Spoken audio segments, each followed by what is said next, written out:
My dear friends, let me gently ask you something. When you reach for that salt shaker and sprinkle a little extra into your warm bowl of soup, have you ever stopped to wonder if you might also be sprinkling a little extra pressure onto your own heart? It's just a small spoonful. It seems so tiny, hardly noticeable compared to the whole bowl in front of you.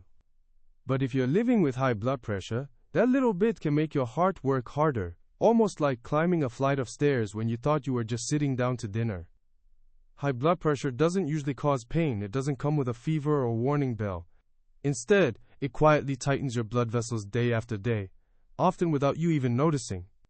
Think of it like a belt being pulled just a little tighter over time, slowly, silently increasing the strain on your circulation. Now, I also want to reassure you of something important. Salt is not completely the enemy. Your body does need a certain amount of sodium to keep essential functions running: your nerves, your muscles, even your heartbeat. The issue isn't the salt crystal itself. It's how we use it, day in and day out, in our everyday meals. Especially after we pass our 50s, when our blood vessels aren't quite as flexible as they used to be, and our kidneys don't filter as efficiently as before.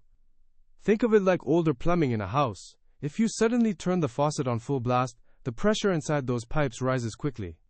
Stay with me for a moment. I'd love to share a few simple ways to enjoy flavorful meals while giving your heart a well-deserved break.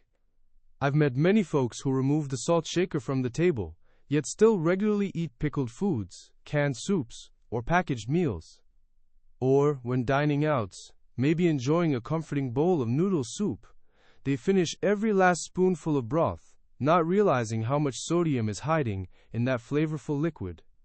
Then they're surprised when their blood pressure numbers stay high, even though they've stopped adding extra salt or sauces at the table. The truth is, salt doesn't just sit in the shaker. It quietly hides in foods we don't always suspect. Starting today, I'd like you to try something simple. When you're cooking, cut back about 1/3 of the salty seasonings you normally use. Instead of seasoning heavily right away, keep it a little lighter at first, then taste and adjust. You might be surprised how quickly your taste buds adapt. Let garlic, onions, ginger, and a touch of black pepper do the heavy lifting when it comes to flavor. They add depth and warmth without relying on salt. A squeeze of lemon or a handful of fresh herbs can brighten a dish beautifully, no extra salt needed. And before you reach for the salt shaker at the table, pause for about 10 seconds. Just a brief moment. Ask yourself, do I truly need more salt right now? Those 10 seconds can make all the difference. When you reduce salt, something important happens inside your body. Sodium naturally holds on to water. And when your body holds on to extra fluid, your blood volume increases. That means your heart has to pump harder to move that blood throughout your system. I often compare this to trying to pump too much air into an old, worn-out balloon. At first, it may hold, but as the pressure keeps building, the walls become weaker and more vulnerable to damage. That's very similar to what happens inside our blood vessels. There's an old saying in Eastern medicine: salty foods affect the kidneys. And as we age, it's perfectly natural for kidney function to decline a bit over time. Many of my patients tell me their legs feel heavy or slightly swollen by the end of the day. That's not just coincidence. But please don't let fear push you to cut out salt completely. If you eat too little sodium, you may feel tired, lightheaded, or low on energy. Extremes rarely protect the heart. Understanding and balance do. A good rule of thumb is to keep your total daily salt intake under about 1 small teaspoon. Choose fresh foods whenever possible. Steaming, boiling, or lightly seasoning your meals can go a long way toward protecting your health. You might even place a small measuring spoon near your stove, a gentle little reminder of your daily limit. Salt is only one small piece of the puzzle. A healthy lifestyle is what truly completes the picture of good health. Cutting back on salt works best when it goes hand in hand with good sleep, a calm and steady mind, and regular gentle movement. Even a simple daily walk, just steady, comfortable steps, can help keep your blood vessels more flexible and your heart stronger. When these pieces come together, your blood pressure is much more likely to stay within a healthier range. Don't wait for a health scare to make a change. Protect your heart starting today. Salt itself isn't the villain. It's how we use it that determines what happens inside our blood vessels. Tonight, try cooking just a little lighter. Take a moment to appreciate the natural flavors of your food. By easing up on salt, even slightly, you're already lifting a bit of pressure off your heart, and that's a beautiful place to begin. What concerns me most isn't one salty meal. It's the daily habit of quietly building pressure on the heart over time. High blood pressure is often silent. And because it's so quiet, many people unintentionally overlook it. I'm not asking you to make extreme changes.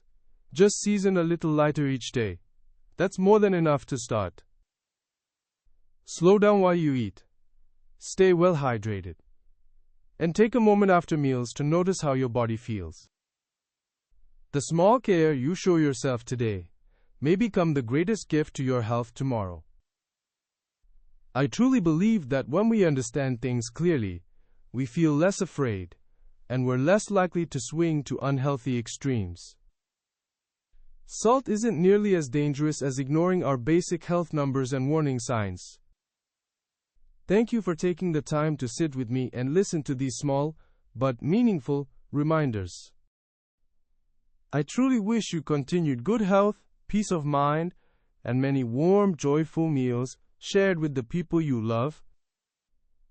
Every small pinch of salt you choose to cut back on is a gentle step forward on your journey toward better health.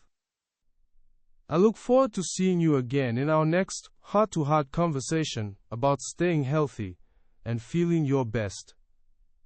Why not start tonight? Even the smallest change can make a meaningful difference over time. Your health is your greatest treasure, and taking care of your heart means protecting the very source of your strength and vitality. Thank you so much for spending this time with me. Take good care of yourself, and I wish you a calm, restful evening. What concerns me most isn't one salty meal. It's the daily habit of quietly building pressure on the heart over time. High blood pressure is often silent. And because it's so quiet, many people unintentionally overlook it. I'm not asking you to make extreme changes. Just season a little lighter each day. That's more than enough to start. Slow down while you eat. Stay well hydrated.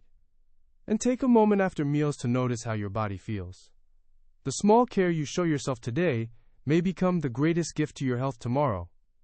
I truly believe that when we understand things clearly, we feel less afraid, and we're less likely to swing to unhealthy extremes. Salt isn't nearly as dangerous as ignoring our basic health numbers and warning signs. Thank you for taking the time to sit with me and listen to these small but meaningful reminders.